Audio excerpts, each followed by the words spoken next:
The following podcast contains spoilers and explicit language. Listener discretion is advised. Ho, ho, ho! Happy holidays! Oh, shut up! Welcome to Animated Anarchy, the holly jolliest of podcasts. Oh, God. Where we take a look at animated features of all kinds. Was I recording? Yeah, I was recording. Where we take a look at animated features of all kinds to determine the good list and the naughty list. I am Andrew. And I want to get out of here. I gotta say something. All right. Before we continue, I have to say something. All right. No. Let me just say this. Okay. All right. It's during the holidays. Sometimes with the holidays, you have to, because you want other people to be happy. Sometimes you have to kind of stress yourself out in order to make sure other people are happy for the holidays. And I remember when we started this show, I think we've had at least, since in the last 2 years since we've done this show, I think we've gotten at least 20 or 30 requests for this movie. And we thought maybe it was about time. Well, when we start... this is for you guys. Fuck you. Merry fucking Christmas, Hanukkah, Kwanzaa to you. Now, Mike, when I decided to start this show with you, I warned me. I told you up front that this movie was going to come up.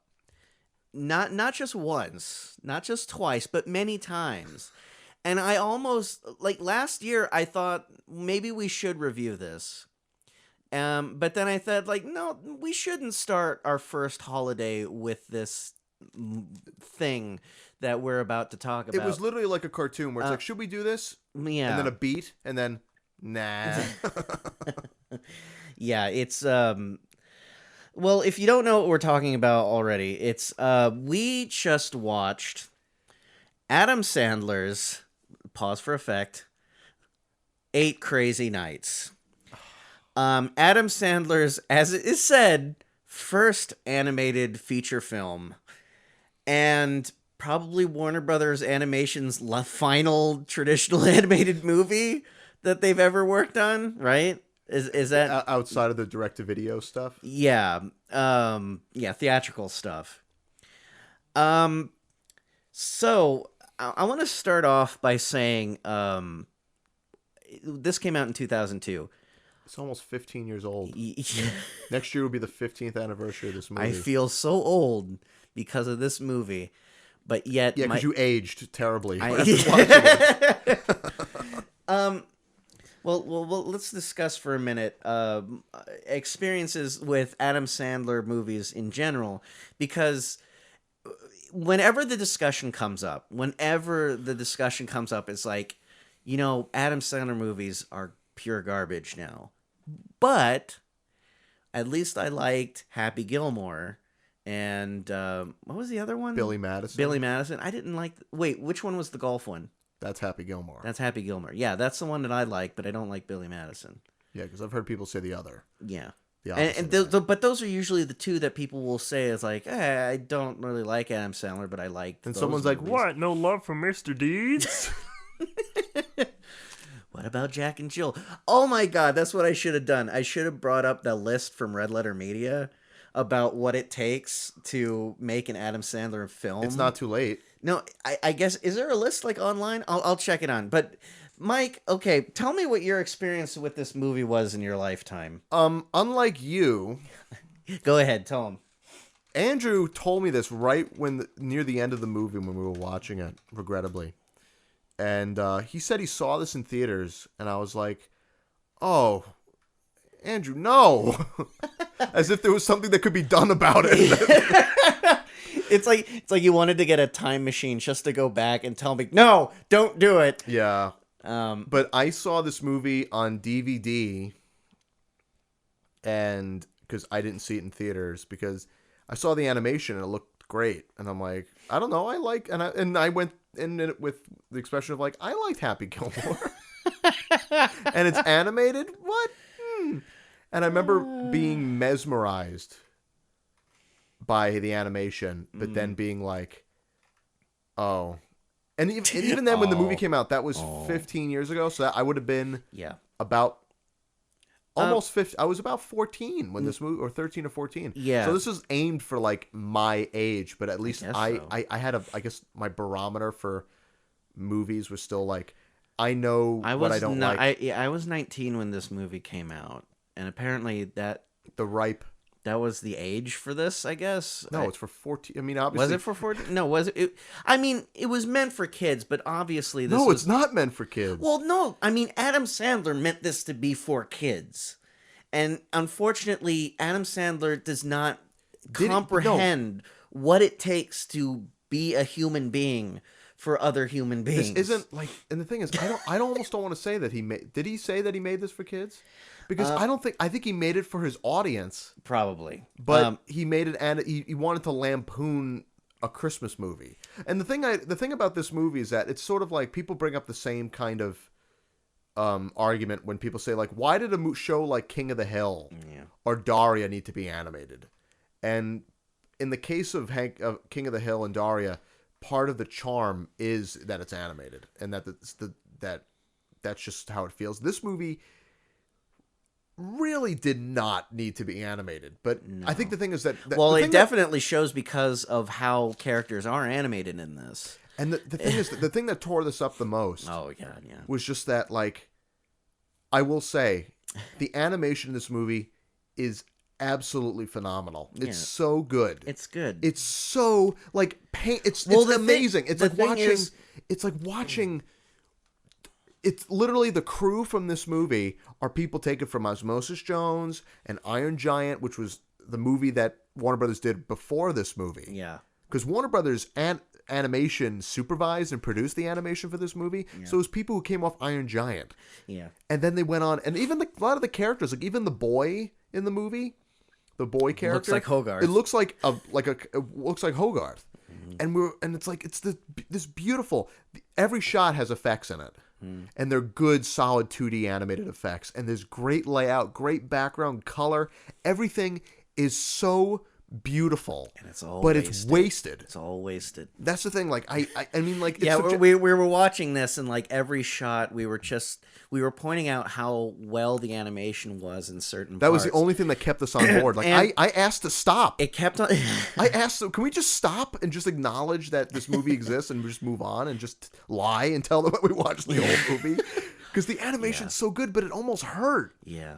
And at the end of the movie, first of all, we didn't want to hear the Hanukkah song at the end of the movie.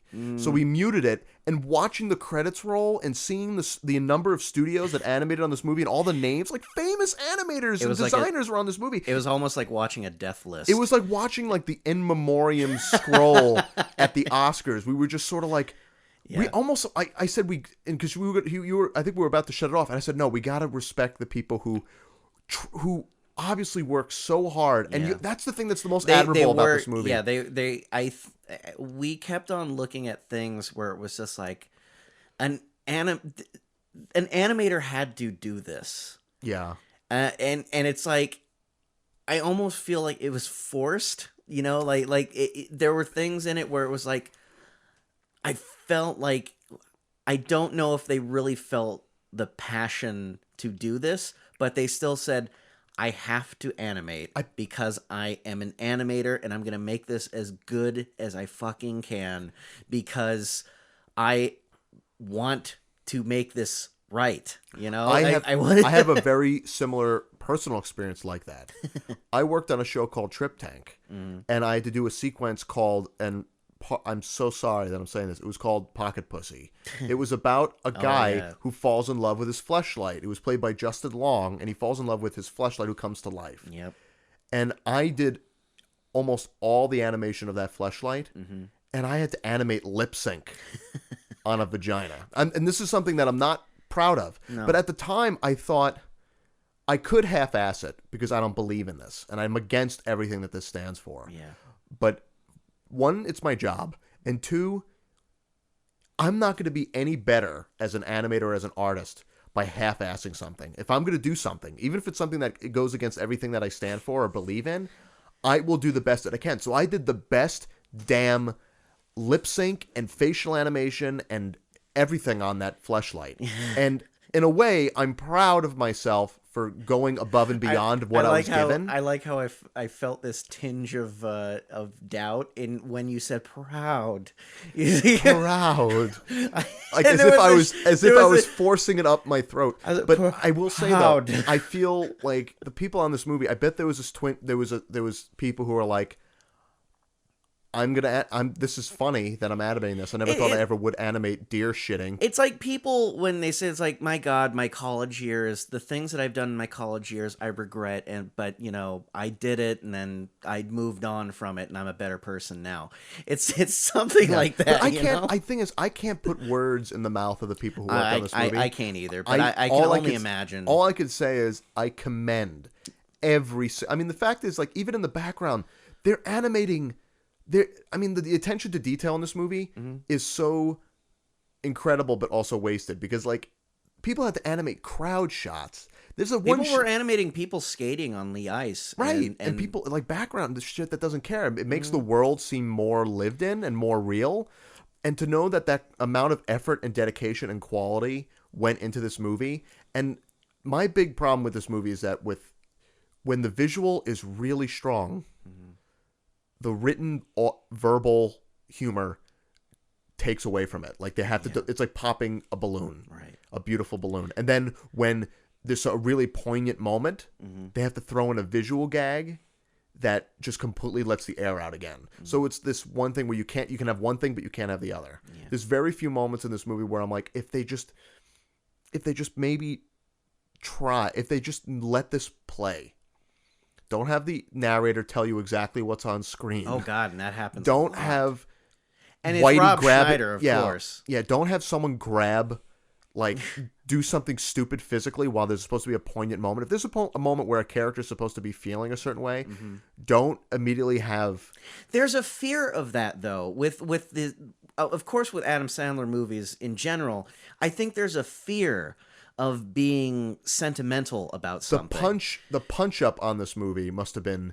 There was so much I could tell. There was a lot of punch up. There was people coming in saying, "We've gone a whole minute without someone grabbing an ass or someone making a dirty joke or saying a curse word.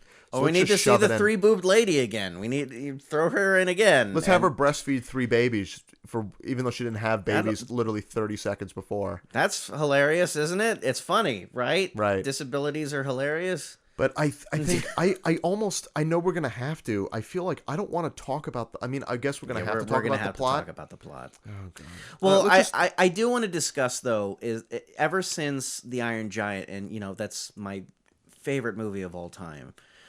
I love the look and the characterization, the stylization of the human characters in that movie, and it carries on into this movie, where it's like there's that traditional style of stylized human characters that I've loved in Disney movies as well. That's why I love like Sword in the Stone and 101 Dalmatians. 101 Dalmatians. Yeah, it's those to animate human characters with like distinguishing characteristics, and it's like, there's the talls, there's the fats, that is wonderful to me. And this movie has it. This movie has it. And it's also funny kind of seeing Adam Sandler as a character, like it looks like him. And the animation, even though he has the same half-letter expression. He has the same expression. But his constantly. animation's so good, and even the lip sync is great, because it really gets that like side of the mouth kind of talking that. Yeah, well, it's like it shows that the animators really studied him, as an actor, and they just put that. Well, we could argue also it's like, why is this animated? But at the same time, it's like, I think that's a visual achievement that they were able to do that.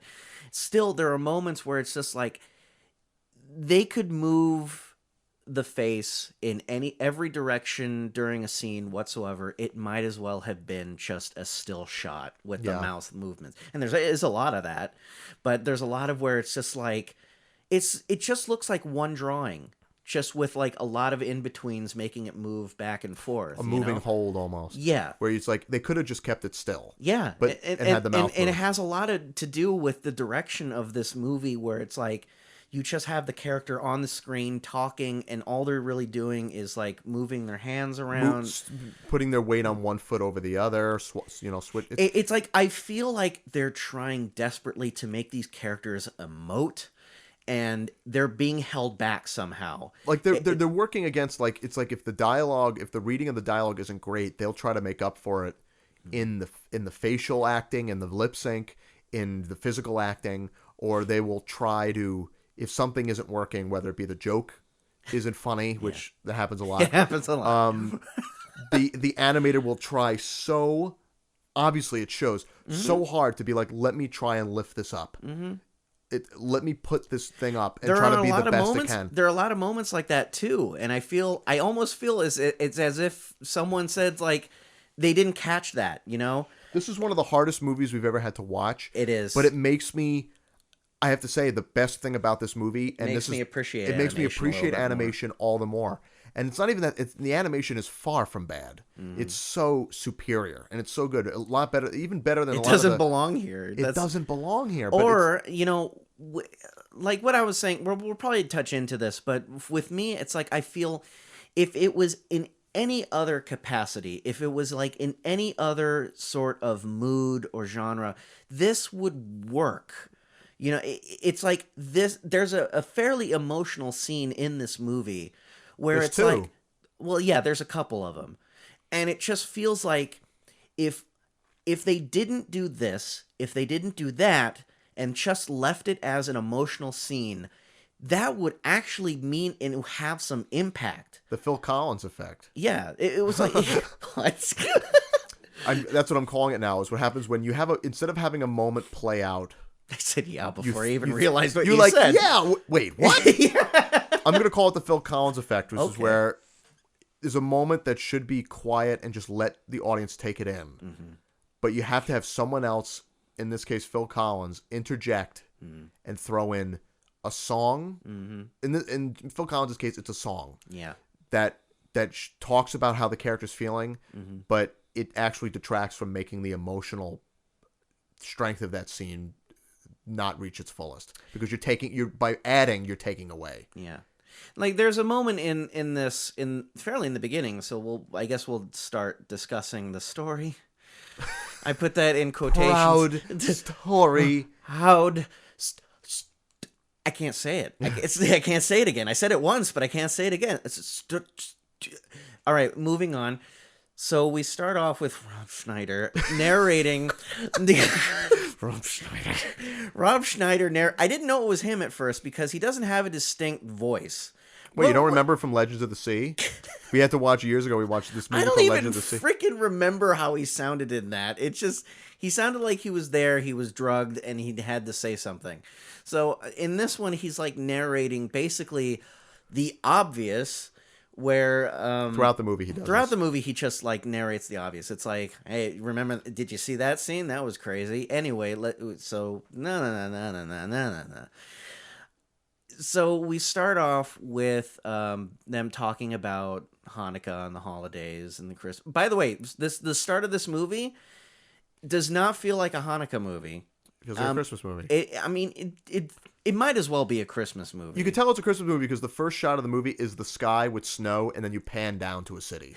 Yeah. Which is every Christmas movie. And it is. Ding, ding, I mean, ding, ding. Yes, it's Christmas time. In general, I would think this is an all holiday sort of thing. Yeah. You know, it's just like there was a focus of Hanukkah because Adam Sandler's Jewish. And there aren't any Hanukkah movies. And I guess the gag with him is that there is no Hanukkah movies or Hanukkah songs, so he made one, and it's funny, sort of. It's an SNL song. It's an SNL song, yeah, but it's like as a true Hanukkah song, it's not going to be a Hanukkah song. It's just there is no real thought of the Hanukkah season or the religion or it's like.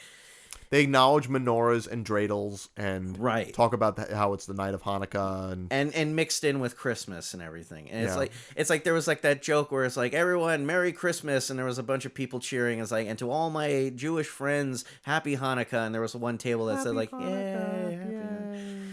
And it was like, okay. I love how all the That's Jewish like an acknowledgement. I love how they guess, put of all the the Jewish situation. people at one table. Yeah, that's true. And all the Jews come together, all 4 of them. and to one yet table. in the end they're all like doing the Hanukkah dance. Yeah, because they embrace their inner Jew. I lived in New York for Now, 25 years. I'm not Jewish. You're not Jewish. By proxy, I am. By proxy, because you're from New York. Hey, I eat bagels every day. Isn't that but it's like the thing to say? I've had people ask me, "Are you Jewish?" Yeah. And if people ask you if you're Jewish and you're not, if you're not, and people ask if you're Jewish, people just assume you're Jewish. I feel like I'm Jewish by proxy. Yeah.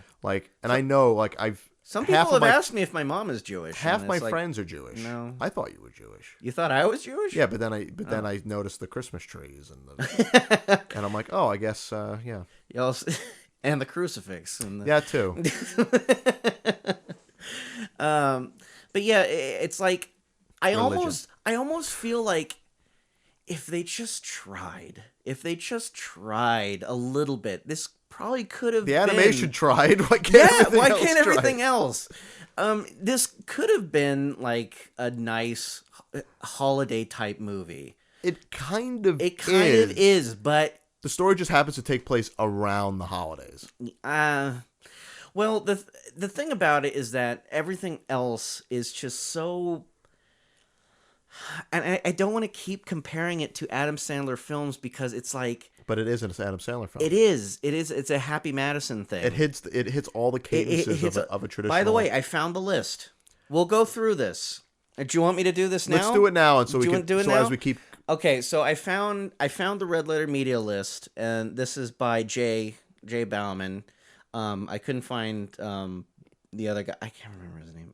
Mike Staskolska. Sure. I couldn't find his list because I think he had like less to do. All right. The first one right here off the bat, general whorish product placement. That is in spades. There's literally a sequence that lasts 30 seconds where they go to the mall and Whitey, who sounds kind of like this. You were waiting to do that. He's just like Edith Bunker if he was there. It's Adam Sandler. Okay, Adam Sandler voices 3 characters. Himself. No, he always voices 4 characters. 4? Who? 4? He's all the deer in the movie. Is he? Yeah, he's the deer. Oh, Jesus. But there's a scene in the movie, it comes up later, but it happens a lot where they go to the mall and Whitey just does a little, like a rhyming limericky kind of thing where it's just like, there's the Body Shop and the Tie Rack and GNC and Radio Shack. And he names all these stores. All of them. Like all these stores. All of them that you would see in a mall. It's Panda almost Express, Sbarro's, all these food places, C's Candies, KB Toys. Because KB Toys was only around until like a year or 2 after this movie came out. Maybe this movie did it in. I don't know how they allowed like their toy soldier characters for a kid's store to be used in this adult movie. Any publicity is good publicity. There's no such thing as bad publicity. Yeah. So Whorish product placement. Whorish product placement, and the second one on the list could probably go in with the first one, which is product placement for fast food or restaurant chain. And this one has Dunkin' Donuts, and there's a whole scene where someone gets a donut from Express. Panda Express, and then Panda Express. There's Foot Locker. That's not a restaurant chain. Someone's foot is going into someone's mouth at some point in the coffee bean, so not Starbucks. The coffee bean and tea leaf, because Starbucks wasn't really that big then. No. The third one is fart jokes. There are several. One, in the first 5 minutes, there's a fart joke. Yeah, like Adam Sandler. What happens is you open on Adam Sandler in a restaurant, in a Chinese restaurant.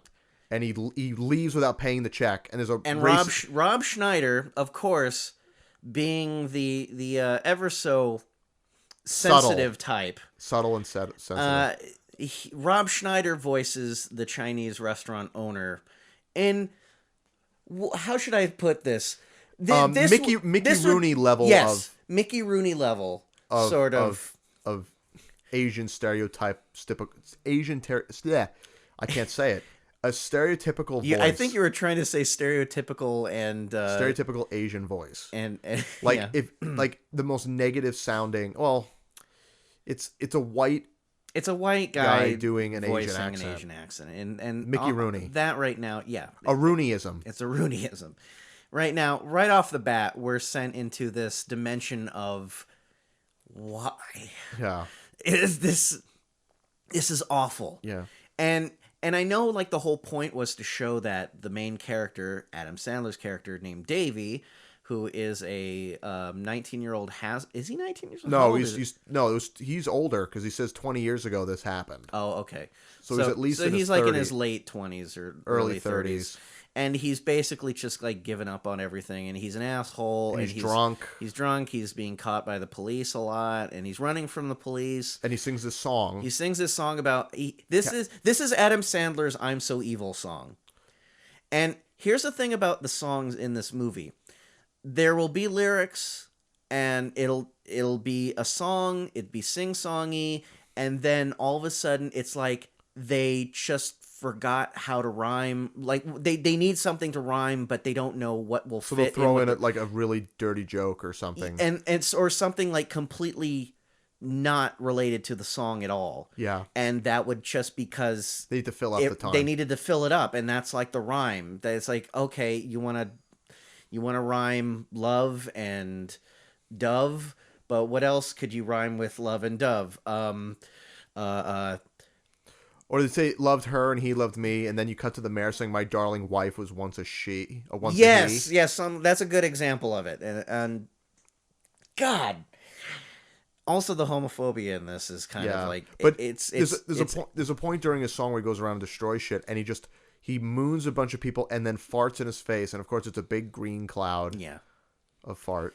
Yeah, and this song is basically like, I hate love, I hate you, and I hate me. Why are you playing Louis Anderson's dad from Life with Louis? Because I don't want to do an Adam Sandler voice, and I fucking hate this. I hate everything about this, honestly. I wish Steve was here. Yes, Steve. Steve, well, he does a great like, shut up. He does a great Adam Sandler, and he does do that. I just wish we had a guest here only because I want someone else to suffer with me.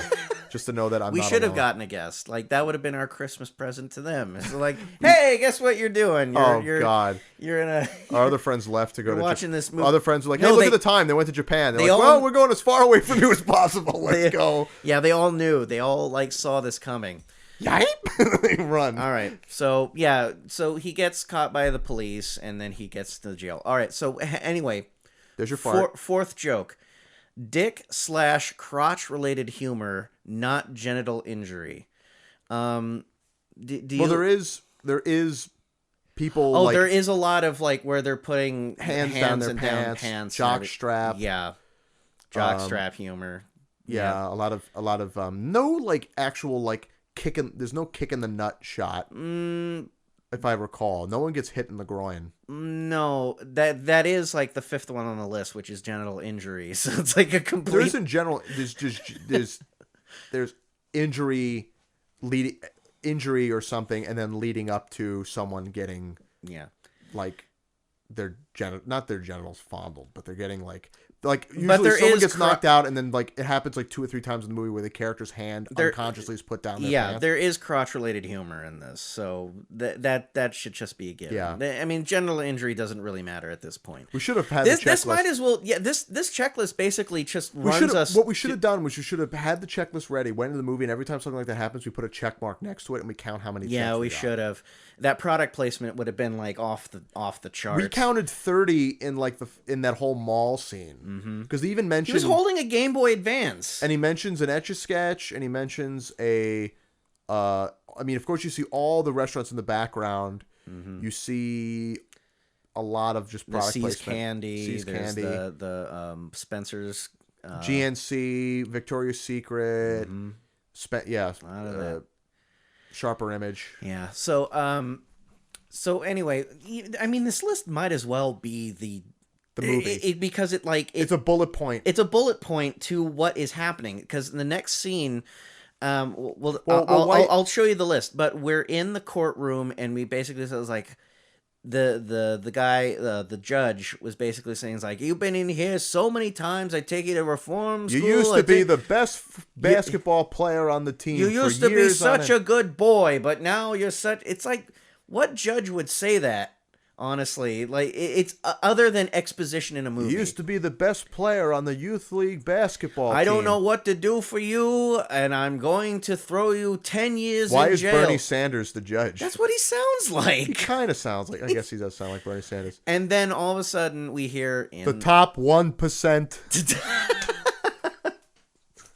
All the money is going from Davy Stone to the top 1% of people in this country. Sorry. You know what's really funny is that I know a guy named Dave Stone, and that's like But you want to call him Davy Stone? I want to call him Davy Stone from now on. I hope he's listening to this, by the way. Oh, so then at that really awkward dialogue scene where he's about to throw the book at him, we introduce to Whitey, who's this tiny. He's a character based off Dana Carvey's character from the movie Little Nicky, and Adam Sandler liked it so much. Is that my chair? Oh, no, that's... It's a Geiger counter. We're getting into radioactive territory in this movie because we're starting with Whitey. So Whitey, he's based on a Dana Carvey character from Little Nicky, who is this referee who's sort of like an old man. And Adam Sandler's like, I got to get this guy in this movie. I bet I can do him even more exaggerated. Yeah, that's... Then he does this kind of voice-breaking kind of sound. And it's really annoying. It sounds like Andrew's cat. He does. He does. Sounds like my cat. Now he's going to come in and be like, you guys are talking about me. He's going to come in here and interrupt the podcast. I heard you talking about me. Yeah. So, and another thing is that this character, which I think it might be on the list of Adam Sandler tropes, this character and his sister Eleanor have so many physical deformities that are like poked fun of and joked about. Yeah. Like he's got one giant leg. He lives with his, he's hairy. He's got like He gets seizures. He has a metal plate in his head. He's got seizures. He's this little tiny. He has every single midget deformity. size. Like they keep calling him a midget in the movie. Like he's everyone's mean to him, and that's like the focal point of the story. Yeah, not just Davy is mean to him. Everyone is mean to him, and they show that quite a bit throughout the movie, and that becomes the focal point near the end. But we'll get to that. And Whitey would be a much more likable character if he didn't sound like this. because he's a genuinely nice character. Yeah, he is, and I was saying like it would have probably been better if he was voiced by Dana Carvey, because Dana Carvey's not that bad. We've already discussed this quite a bit. We like Dana Carvey, and we like Martin Short too. Yeah. So we like it's sort of like he's an Adam Sandler plays an over exaggerated version of Dana Carvey's pretty much from Little Nicky. So really, I mean, and it's not to say it's like he should have been more appealing. It's just to say that the fact that Sandler movies just focus on deformities and these things as the joke, and then it's like, oh, it's funny because he has a physical deformity and he has seizures and he's an old guy that's an asshole and no one likes him. That's funny. Ow, you're peeking. Everybody laugh at him. I'm not laughing. Exactly, that's how we were. But actually, there was a lot of times where we would literally just look at each other. We would literally. I would see you at the corner of my eye, looking to me for a reaction, with a blank expression on my face. Yeah. So Whitey comes in and he's like, I'll let him. I'll torture him a bit. Maybe you'll get him on the right track. God damn. I'm just gonna keep doing this. I mean, like, throughout now here's one thing about that is that voice is okay in small doses, but when you are doing paragraphs of talking, of acting, sounds like Jay Leno. We are listening to this character. He probably has the most dialogue in this entire movie, and he does his range of emotion and going from high to low isn't that wide. So if he even tries to raise his voice, it just turns into And like there are moments where he's like sad, there's moments where he's angry, but it's all in the same tone. It's never changing. I never felt this character, both of the characters that Adam Sandler does the funny voices to. There are moments where it's like where they're supposed to feel sadness, they're supposed to feel pain, they're supposed to feel some sort of emotion other than it's like. Or no, it's more like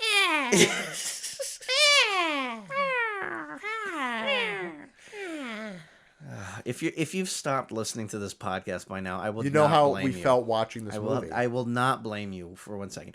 Anyway, so he interjected during this entire trial, and the say is like, "Well, I'm not going to do the voice. Fuck I it. can do it. No."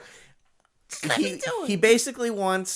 He basically suggests him to do community service for the Jewish Center for Youth League basketball. The Youth League basketball, and he would be like because Whitey's the referee, so he'd be like the Whitey's the assistant referee. Mm-hmm.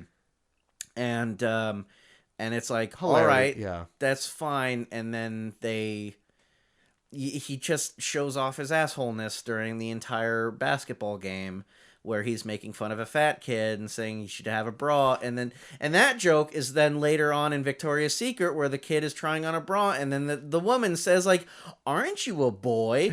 And then the kid cries off laughing like, "Ha ha, that's the joke, see, because it's a fat kid and he's wearing a bra. He's wearing a bra. Get it? A really well animated scene of a kid. And then the crying. narrator comes in later on and is like, "Remember the fat kid who wore a bra?" And it's like, "Fuck you, god damn."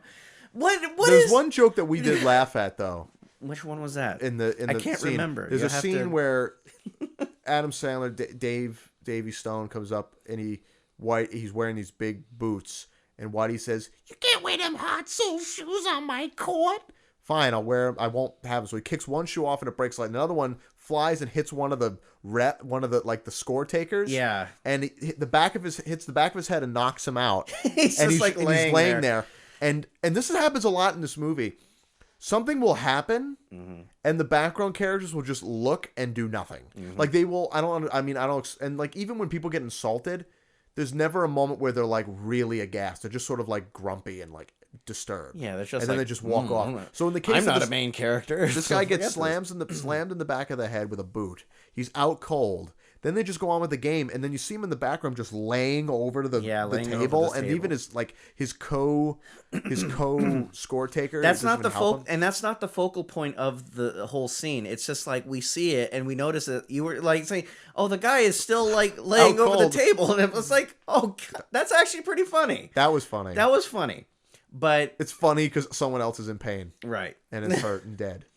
Yeah, hurt gags are funny, but not when it's like, oh, he's having a seizure and he's seizing out on the floor. And the thing is also the music choice. Whenever there's something going on, the score will either be too whimsical or too overplayed. Yeah, because he goes back to his trailer, and he's in there, and then there's happy music playing where it's like supposed to be poignant, where it's like, you know, he picks up a card that's supposed to be from his mom and dad. He never opened it. He puts it next to his frame. It's like we already assume, okay, dead parents, or at this point, if you're not looking into it that hard, maybe they disowned him or something.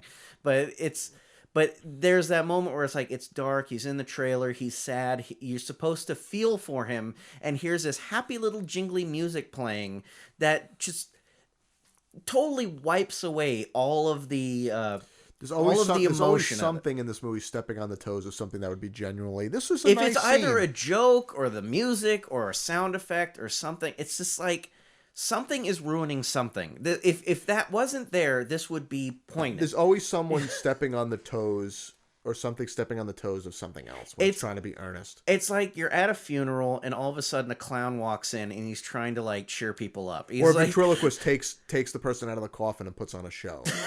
Yeah, exactly. In the case of an Adam Sandler movie. Yeah. But like, so, and there's even a point where like the crowd starts throwing stuff at Davey, and Whitey's upset and he has a seizure.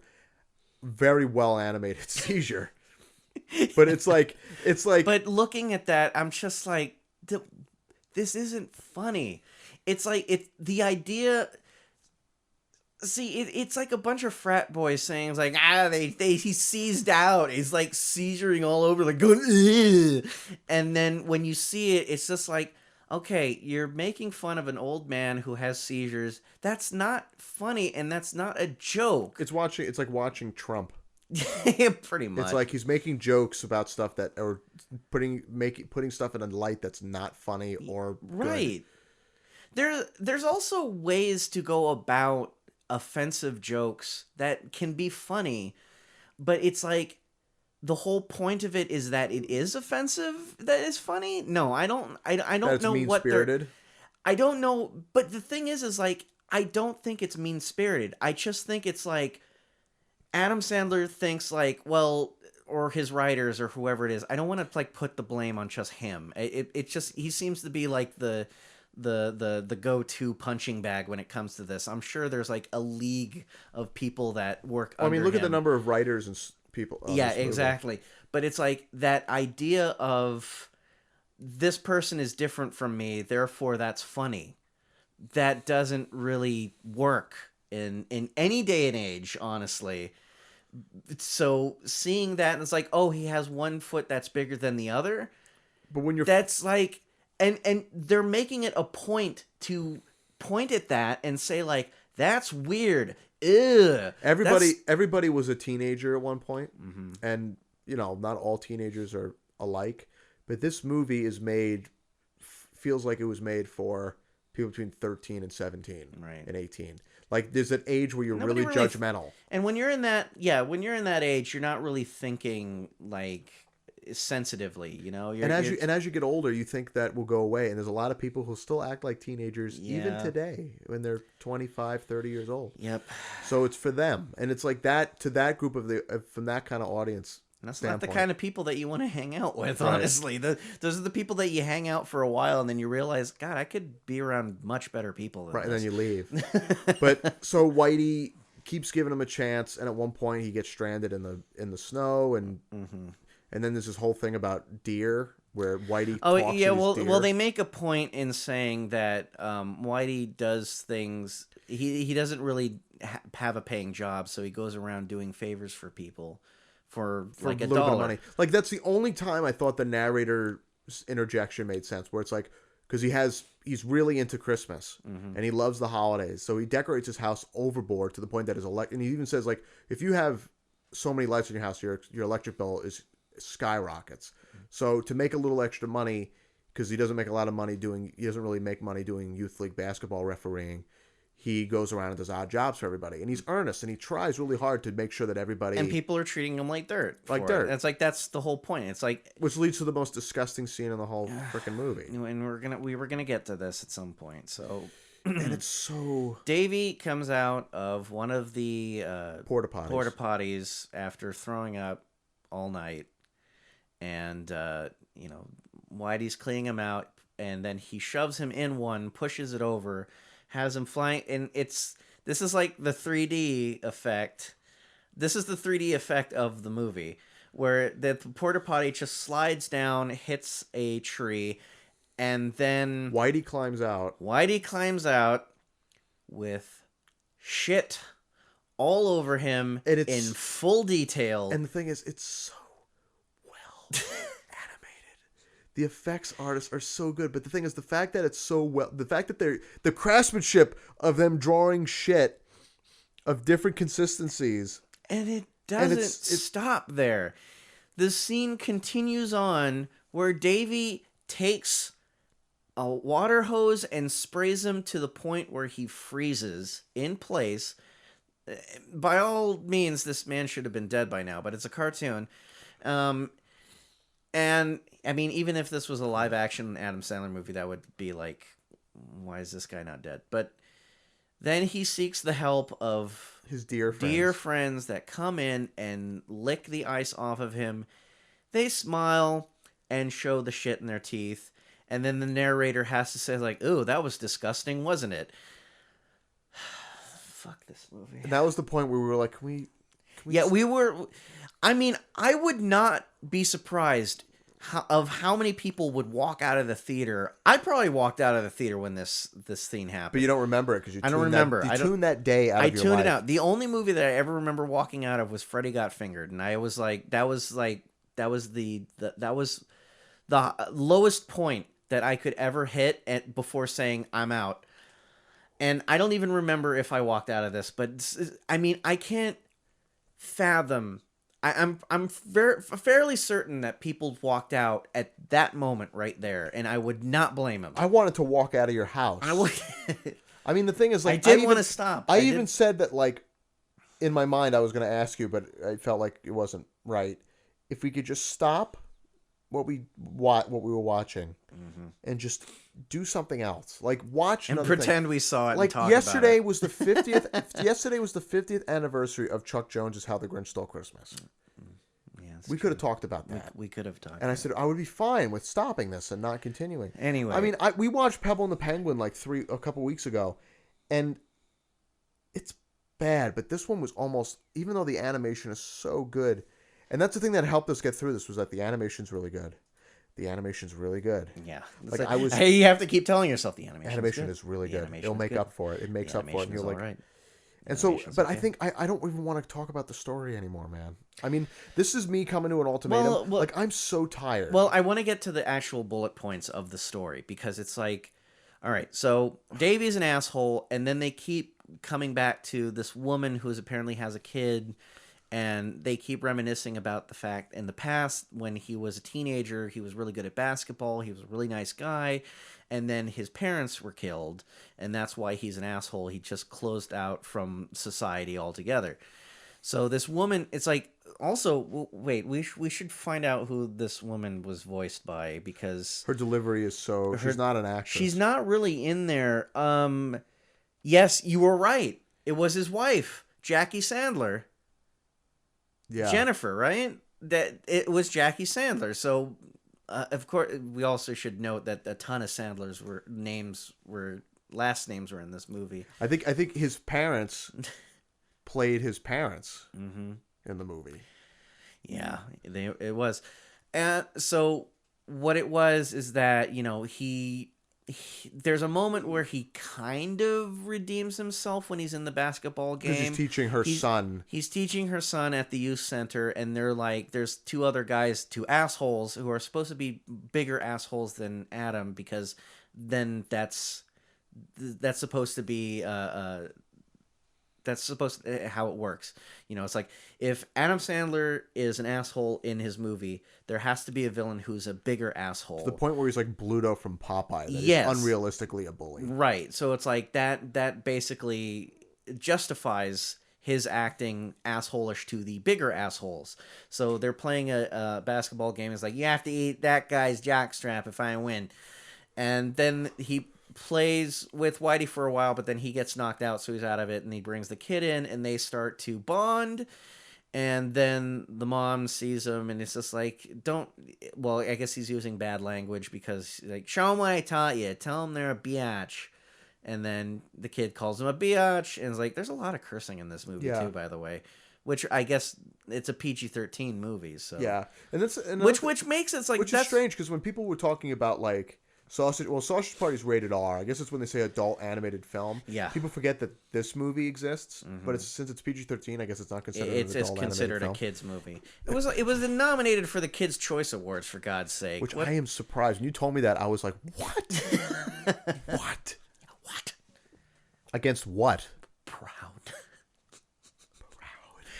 So anyway, that kind of they go back. His trailer's on fire.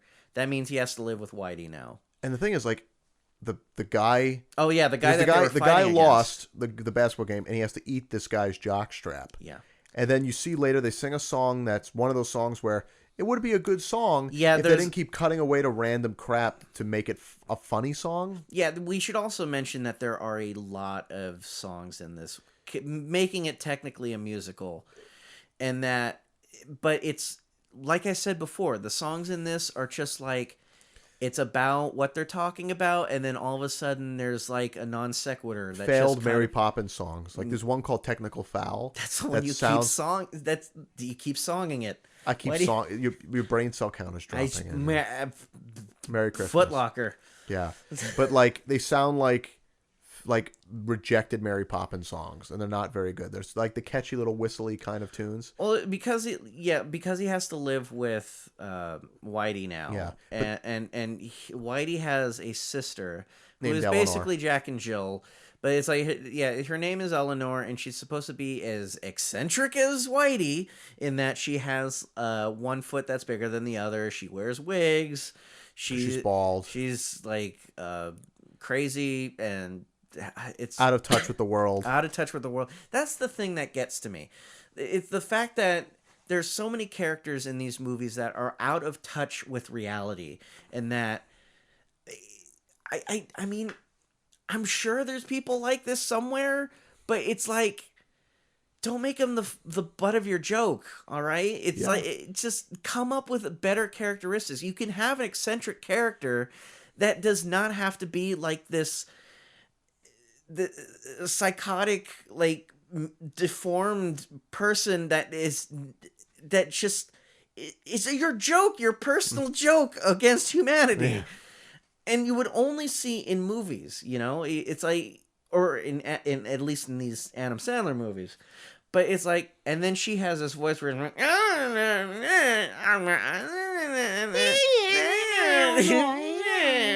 imaginary wife.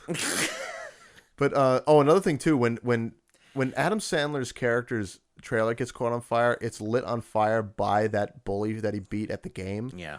Why does he still have the jock strap in his mouth? Why is he still eating it? I made a joke that it was just like stuck in his throat, and it was like, it's never redeemed. Like he torched the house. It's just it couldn't have been like, oh, he left the TV on and it lit the trailer on fire. No, it had to be the other asshole that did it, because it's not redemption. It's like, that's.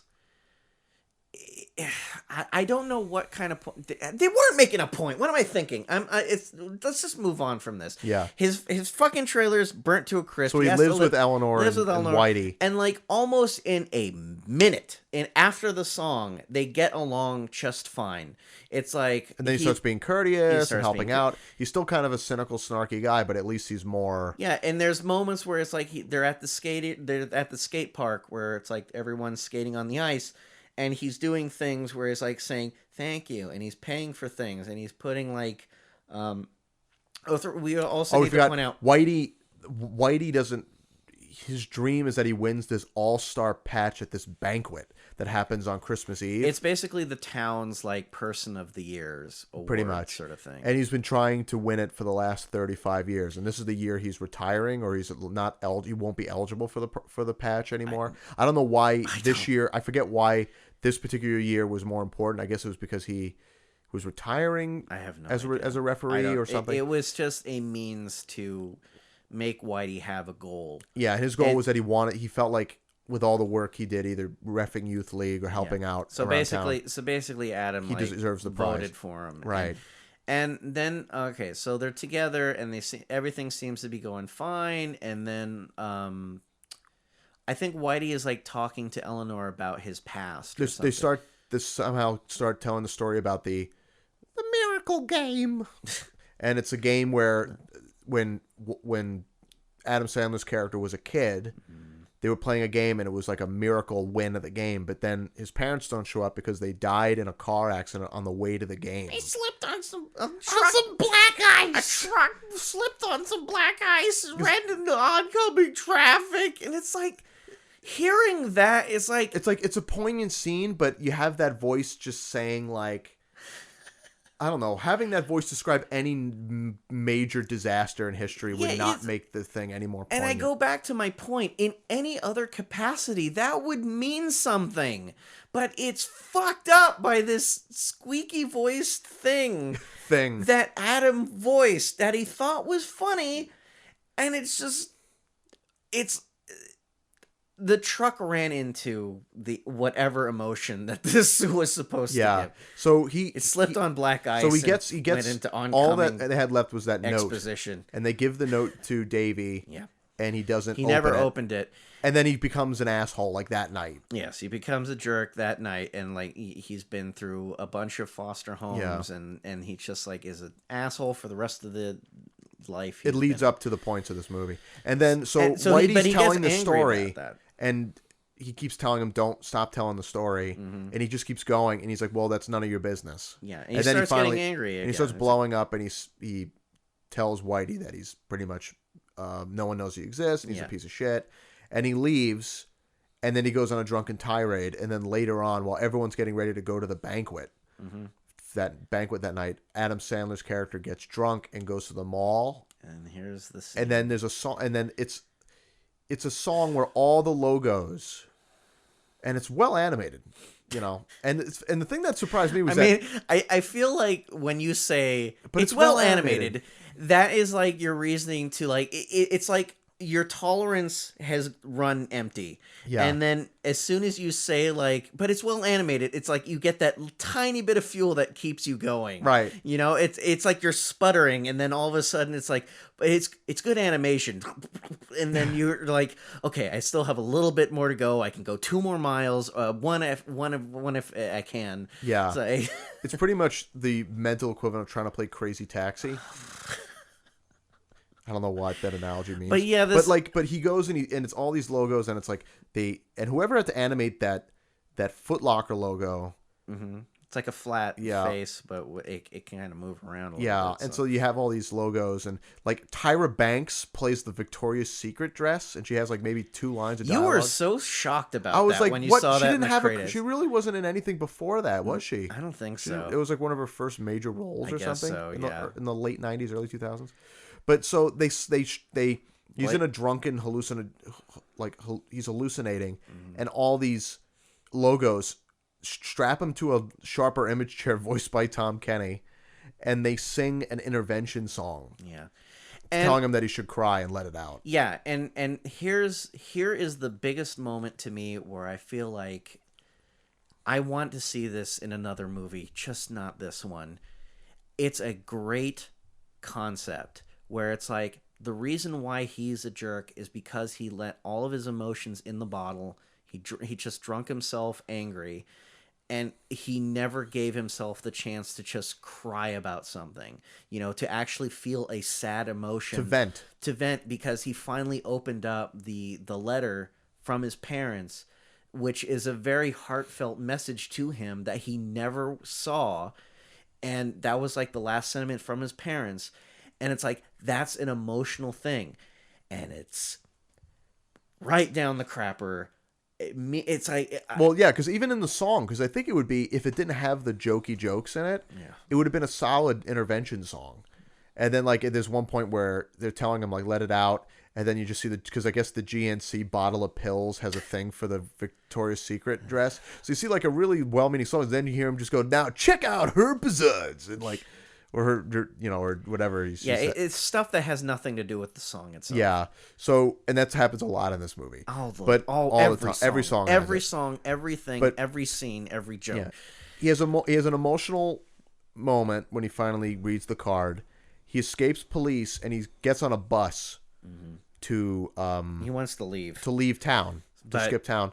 But he miraculously this is a one-off character of this bus driver who keeps calling him a hippie. Yeah, and it breaks down and all the tires have been popped by a single thumbtack, and it's like, oh, that's a Christmas message or Hanukkah message or whatever it is. Just tell him to stop. Just like a holiday message. It's like, okay, I guess this is it, and then he runs off, and yeah, he watches as this banquet basically announces John Lovitz as the winner of the patch, and then that makes Whitey all sad. And in this scene, there's also, I should say, this is my second actual funny joke, is where the police are looking around and Davey is looking in, but the police are looking for him though. Police are looking for him, and he gets and the deer are helping him, and they hide them behind themselves. They make a pyramid. They make a pyramid of deer, and like the police was like, "You see anything?" And it's like, "Nah, just a bunch of deer doing a triangle, doing a pyramid, doing a human pyramid or deer pyramid." Okay, keep going. All right, and they just move on, and it's like that's funny. Yeah, and it's like that is. Yeah. I don't want to. But give there's it an too awful much there's an credit. awful scene where like the mayor tells a really shitty joke and everybody laughs. Mayor voiced by Kevin Nealon, by the way. Oh, another SNL person. But he plays the mayor. He plays the mayor. He tells a really shitty joke and everybody like over laughs. Yeah. And like the Chinese restaurant worker slams Rob his head on the Schneider table. is- Rob Schneider rips off his shirt and bangs his head. And then the deer are shitting outside from laughter. There's the coach of the game doing like that deer's like, yeah, hey. he does that in the background for the rest of that sequence. Mm-hmm. And well, so John Lovitz wins the prize, and then Whitey dejected leaves with Eleanor. Then Adam Sandler comes in, and before he gets taken away by police, he pretty much interjects and sings a song about how Whitey deserved the prize, and you all know it, and why he deserves it. Because everyone treated him like dirt, but he is the kindest, nicest person. Again, that's another good thing to. I mean, that's another emotional, well thought out story element that is ruined by everything else. Yeah. So what they do is Whitey and Eleanor basically go to the mall, and he's like, I guess he prays for a Christmas miracle, and then everyone in town basically takes off their patches from the past 35 years and gives him patches and awards him the big patch. Yeah. Oh, by the way, also John Lovitz's physical deformity is that he has a hook for a hand. And another thing too is I remember we watched this, and there's a scene where Whitey is like, maybe I should move to another town where the people are there. And he's doing this bit, and then you cut to like the logo's upset at what Whitey's saying, like as if they're alive. And there's and I remember the Panda Express panda is crying. And I turned to Andrew, I'm like, someone had to animate the Panda Express logo crying a sad tear. God bless these animators. Yeah.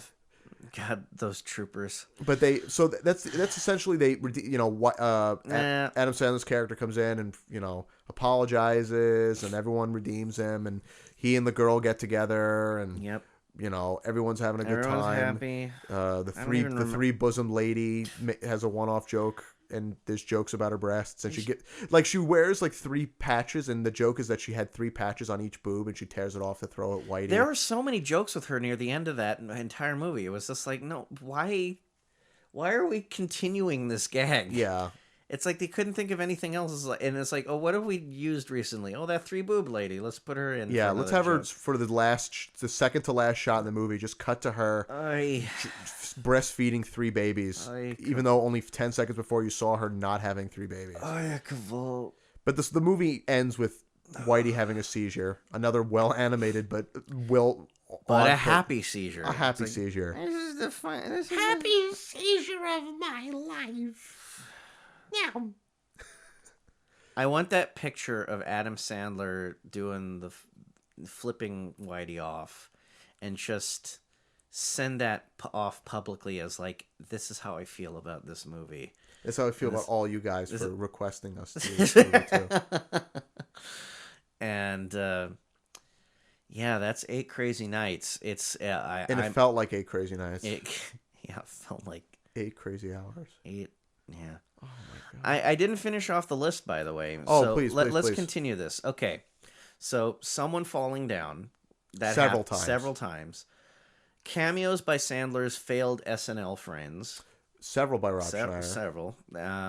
Cameos by sports figures. I don't know any sports figures, so Sports does play a role in this movie though. Foot Basketball. Locker, but I don't think it was voiced by... No, I mean like not Foot Locker, but sports play a prominent role in the story. You would think that because there's a basketball theme in this, there would be a sports star in it of something, just like as a cameo. Yeah.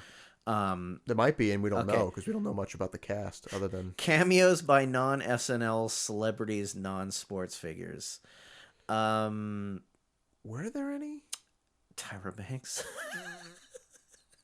I don't know. I guess. What other ones are there? Maybe Blake Clark, Peter Dante. That's usual. Larry Freed, Tom Kenny.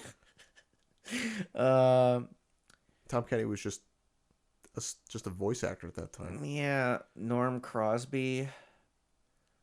He was the judge. Yeah, nothing really as to note, but I would. But what's the next bullet point? Animal cruelty. Well, would you count the deer shitting with their asshole in plain view, or the fact that they animal... they make a human pyramid and then fall in a heap? Yeah, I don't know. He's not abusing any animals, but the animals are gleefully Disney-like about it, so they're kind of fine with it. It's funny that there probably is less animal cruelty in an animated Adam Sandler movie than there is in a live-action Adam Sandler movie. Would you consider Whitey and Eleanor animals? Yeah, maybe. He does keep calling him like an. Well, there's a crying panda in this movie. Yeah, I think the animal cruelty is showing this to animals. Anyway, jokes at the expense of physical abnormality or ethnicity. Off the charts. Off the charts. Scenes of... I'm getting all choked up here. Scenes of forced sentimentality to trick the audience. Several times. Several times. Yeah, scenes of forced sentimentality to trick the audience into thinking the movie has a heart. That I think that's the main one, and that's pretty much the list. And out of all of this, I think except for the sports figure one. Yeah, there's a couple one, but this is mainly all check marked. So, and I don't know what Mike Stolska's list is because I only see Jay's. But yeah, oh God, what else can we say about this? I just reiterate again that this shouldn't be seen by anyone. Honestly, what I was saying, what I was saying is that if you really have to see this movie, it should be a game where it's like a drinking game.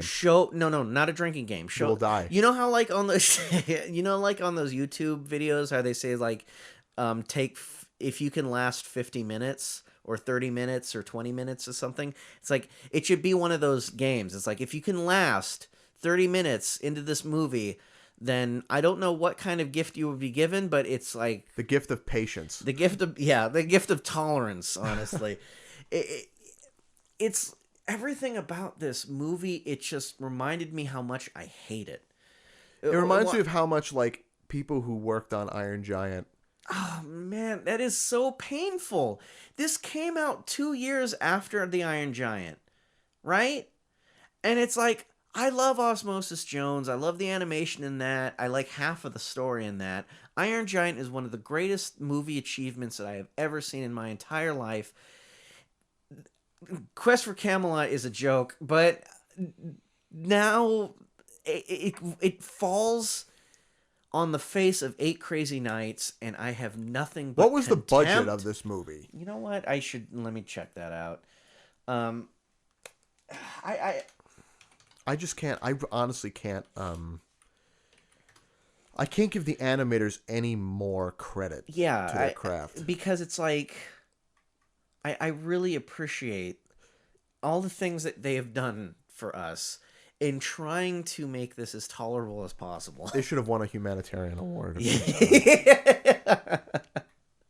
That was the animal cruelty. It was forcing the animators. Animators are animals. Yes, the first animators are animals. You should see them at like a potluck. Okay. 8 Crazy Nights came in at 5th place on its opening weekend among U.S. box office, making only $14 million since its Wednesday launch. It only grossed a total of $23.6 million in North America. I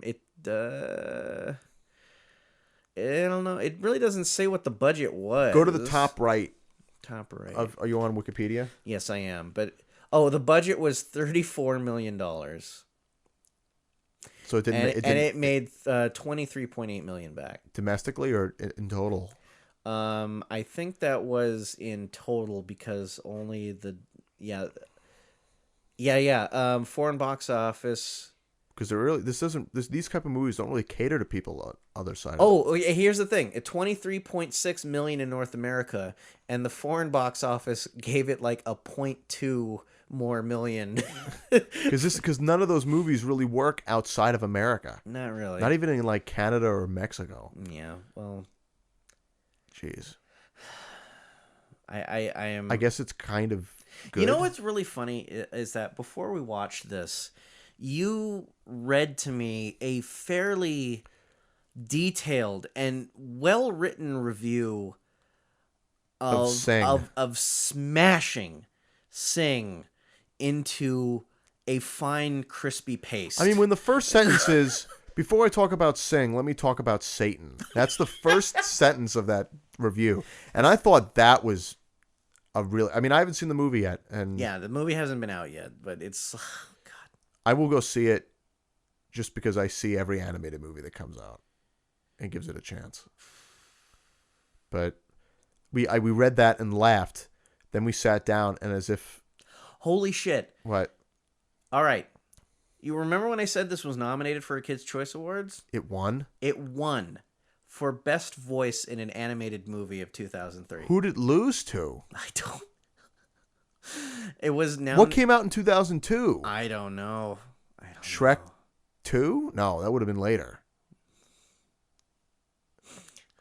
That just blows my mind. This is just... I'm like... I don't know what else to say. I don't know what to say. Well, it's not like it's an Oscar.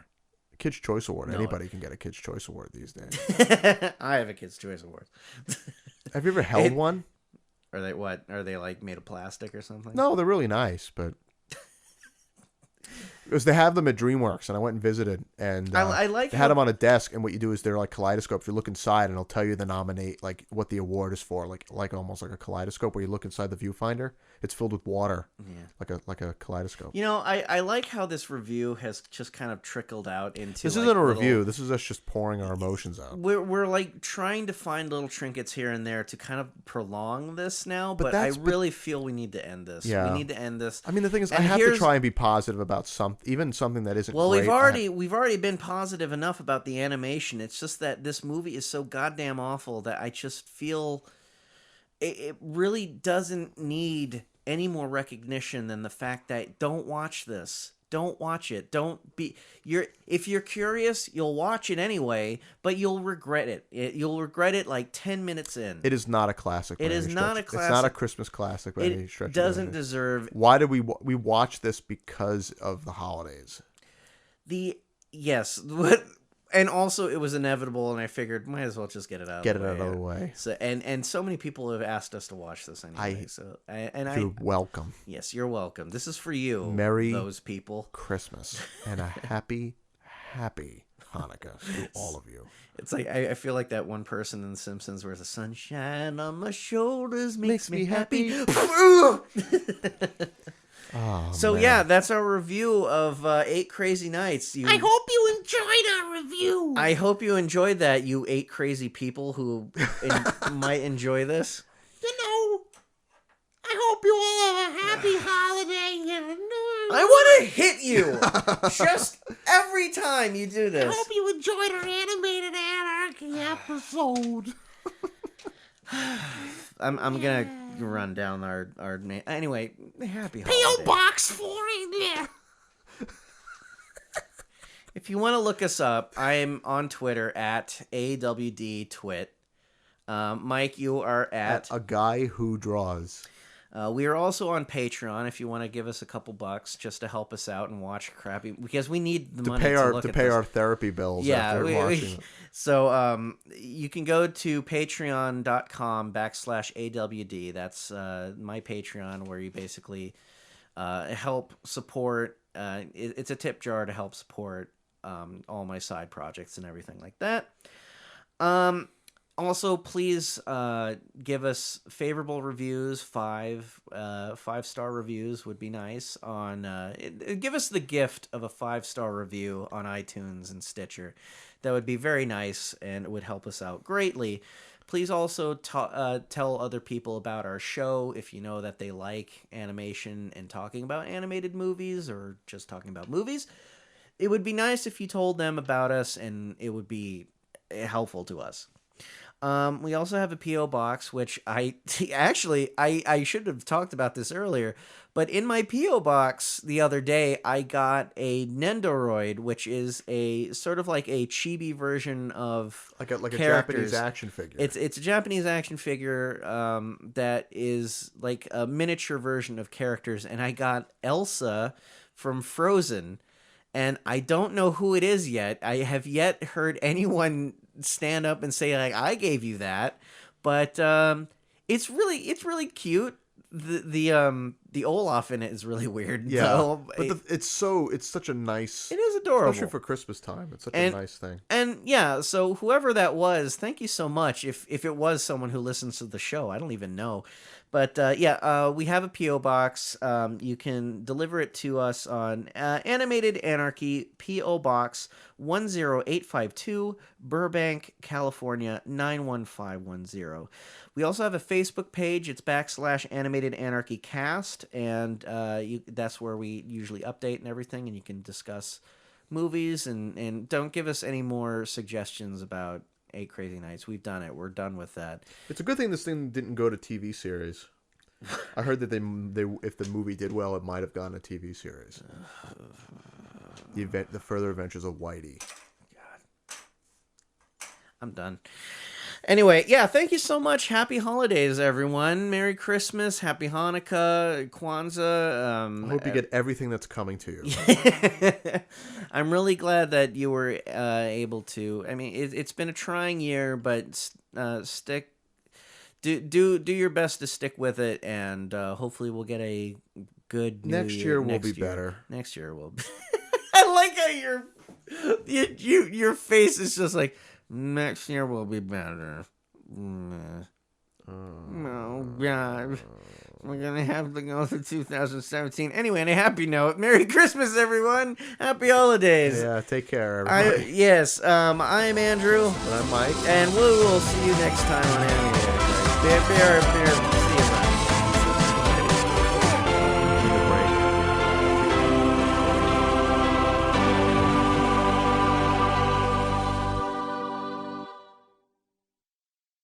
Director Seth Kearsley said all of the product placements were used without permission from the respective companies. Bullshit.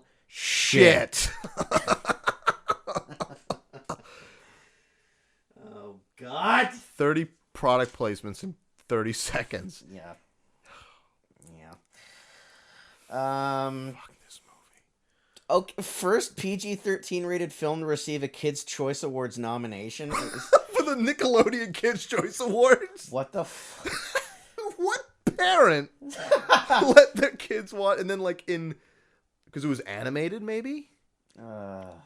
It's a cartoon. Look, he's a cartoon. There's deer in it.